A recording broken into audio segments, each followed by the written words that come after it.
Alright, so on this channel, it's been proven quite a few times that when it comes to a big film franchise, whether it be Star Wars or Harry Potter, it seems like the movie that I've watched the least ends up being my favorite of the series. Empire for Star Wars and then Prisoner of Azkaban with Harry Potter. Can the same thing be applied for Indiana Jones? Let's find out.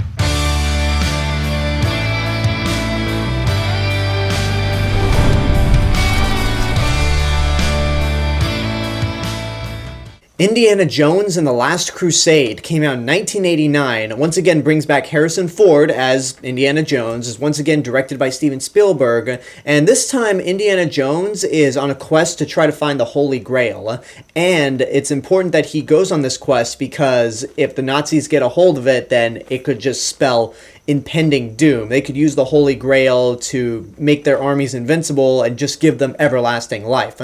And on top of all that, he's also on a search for his dad, who has been hunting for the Holy Grail for as long as he's been around, as long as he's been in archaeology. So I've said this in the end of my review for Temple of Doom, Last Crusade is actually the Indiana Jones movie that I've watched the least. Before I had to watch it again and prep for this review, I've only seen Last Crusade twice. So how does my opinion hold up with an adult perspective? Well, it's definitely a great film. However, I still prefer Raiders of the Lost Ark because it's a toss-up between Raiders and Crusade for a lot of people, but I'll get into my reasons on why I think Raiders is a stronger film. But let's jump into what's amazing about this movie first of all. The big core of the movie is the dynamic between Indiana Jones and his father, Henry Jones, who is played by Sean Connery. And as we all know, Sean Connery is famous for being the first actor to play James Bond, and James Bond in a way was kind of an influence for Indiana Jones, and when you watch a lot of the movies, you can definitely see hints of James Bond, especially when it comes to points where our characters are in impossible to get out of situations, but they always seem to make it out.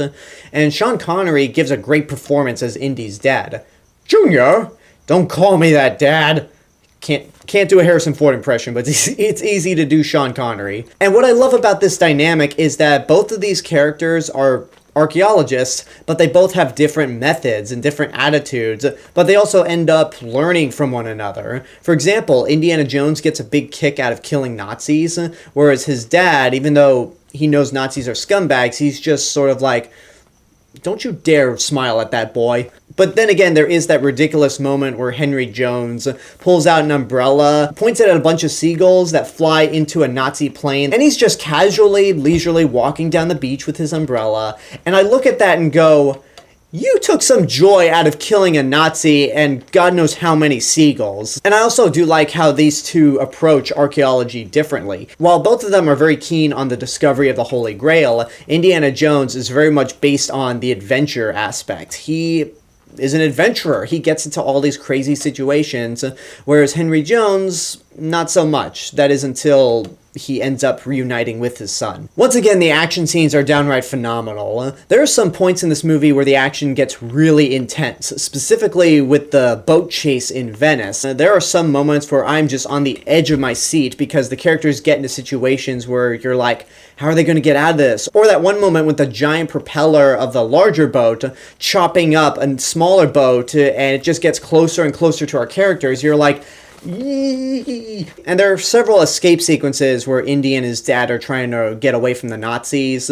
You have the first chase where they're on the motorcycle. You have the other chase where they're escaping from the giant blimp. And then you have the tank chase, which I'm going to say something that's probably unpopular. I think the tank chase scene goes on for a little too long, and it does end in a really messy way, where both Indy and the Nazi fall over the edge, or at least we think they do. We see the Nazi fall over the edge, and we assume Indy does as well. And then we have Henry Jones, Marcus Brody, and Salah just mourning over the loss of Indiana Jones, and then he just casually climbs up, and there's never an explanation on how he got out or how he escaped. And for as great of a director as Steven Spielberg is, and this movie for the most part is directed wonderfully, that's one element where you're just like, how did that happen? That actually is going to be a great segue into what I didn't like about the movie, and really it's only one thing that I wasn't a fan of, but it's the ultimate reason why I prefer Raiders of the Lost Ark.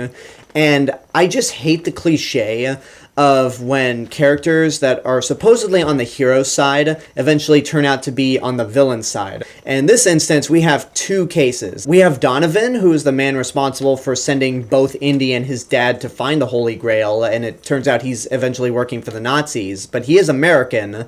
And funny enough, he's played by the same actor who played General Veers in Empire Strikes Back. There were a lot of smaller actors from the Star Wars trilogy that ended up making it into Indiana Jones, and there's even a handful of Star Wars references within the first 3 Indy movies. But anyway, it's revealed that he's a bad guy, and it's also revealed that Dr. Elsa Schneider is a bad guy as well, so it didn't really work for me. It just seemed rather cliched. But then again, the Indiana Jones movies have been built on cliches of old adventure serials, but this one just didn't work for me. What I loved about Raiders of the Lost Ark is that Balak was automatically introduced as Indy's rival. So by the time we found out that he was working for the Nazis to try to find the Lost Ark of the Covenant, we were like, okay, we already knew he was a bad guy, so we just want to root for Indy even more. And with this turning point for both Donovan and Schneider, it just didn't work for me. Even when I saw this at a younger age, I just wasn't feeling it. But regardless of all that, Indiana Jones and the Last Crusade is a great film in the series. It's the second best of the Indiana Jones series. The John Williams score is great, the action's fun, the characters are really good, the dynamic between Indy and his dad is fantastic,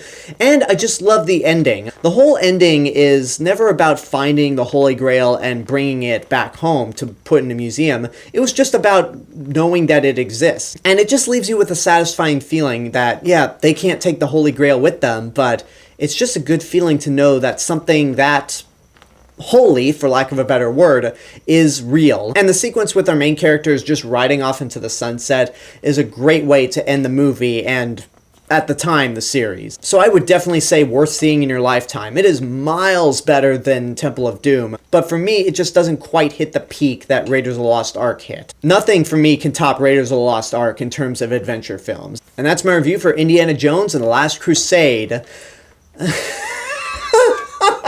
Boy. Oh, next week is... You know what's coming next week. I still have not rewatched it since it originally came out on Blu-ray.